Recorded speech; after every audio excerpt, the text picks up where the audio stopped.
어느 유명한 화가가 성화를 그리고 있었습니다. 어느 정도 성화가 완성되어 갈 무렵 두 사람의 신부가 벽화를 구경했습니다. 한참 성화를 보고 있던 두 사람이 바울사대의 얼굴이 너무 벌겋다고 말했습니다. 그저 옆에서 그 말을 듣고 있던 화가가 이렇게 말했습니다. 몰라서 그러시오. 하나님의 교회가 초대교회의 본질을 잃어버리고 속세에 물들어가는 모습을 보고 사도 바울이 화가 나서 벌겋게 된 것이요. 그렇습니다. 본질이란 가장 중요한 것 잃어버리면 안 되는 것입니다. 예를 들어서 예배자의 본질은 하나님의 살아계심을 믿고 그 하나님께 우리의 마음을 드리는 것입니다. 찬양대의 본질은 하나님께 드리는 예배를 위해서 찬양을 부르는 것입니다. 교회의 본질은 예수님을 구주로 고백하는 사람들이 함께 모여 하나님께 기도하고 말씀을 배우며 그 말씀으로 살아갈 수 있는 힘을 공급받는 것입니다. 그런데 사탄은 어떻게 해서든지 성도를 변질시키려고 합니다. 우리의 삶을 보더라도 우리는 생활이 어려워지면 신앙이 흔들린다 생각합니다. 그런데 가만히 생각해 보면 생활이 흔들리기 때문에 신앙이 흔들립니까? 아니면 신앙이 흔들리니까 생활이 어려워지는 것입니까?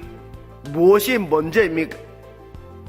본질이 바로 세워지면 우리에게는 문제도 믿음으로 해결해 나갈 수가 있습니다. 오늘 말씀은 예수님께서 예루살렘 성에 입성하신 후에 일어난 사건입니다. 예수님께서 예배하기 위해 성전에 들어가셨습니다.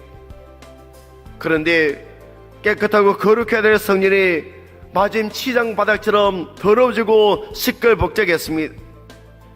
그 모습을 보신 예수님께서 매매하는 자들을 내쫓으시고 돈 바꾸는 자들의 상과 비둘기 파는 자들의 의자를 둘러엎으셨습니다.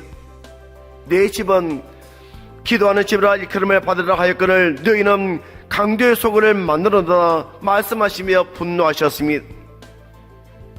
지금까지 우리에게 보여주신 예수님의 모습은 자비하시고 인내하시고 노하기를 더디하시는 예수님이었습니다.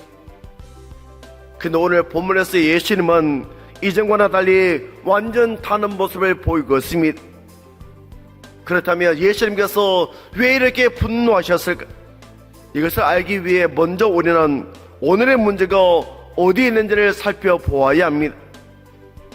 당시 성전세는 특정한 은돈으로 바꾸어 납부되었습니다. 그런데 돈 바꾸는 자들은 돈을 바꿔주는 대신 엄청난 환전료를 요구했습니다. 시간의 지남에 따라 인간의 욕심 때문에 그것을 장사하는 것으로 만들어버렸고 이것으로 이윤을 챙기는 자들이 생겼던 것입니다.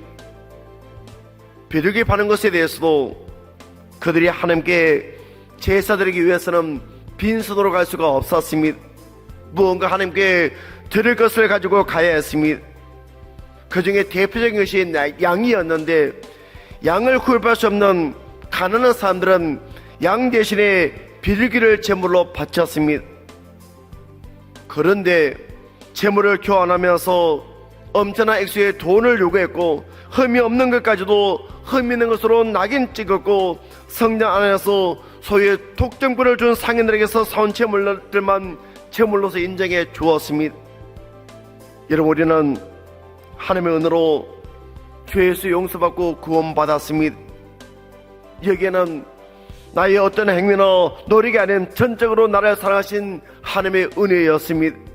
이런 우리에게 하나님께서 요구하는 것이 있습니다. 그것은 진실된 모습입니다. 여러분, 우리가 어떤 일이든지 열심히 하는 것은 좋습니다. 그러나 중요한 것은 본질을 잃어버리지 않는 것입니다. 원하게는 우리 모두가 하나님에 대한 믿음의 본질을 지키며 살아가기를 원합니다. 그래서 우리가 드리는 예배와 기도, 찬양과 승림이 하나님께서 기뻐 받으시고 우리에게는 하나님께서 주시는 은혜와 평강이 가득 넘치기를 간절히 축원합니다.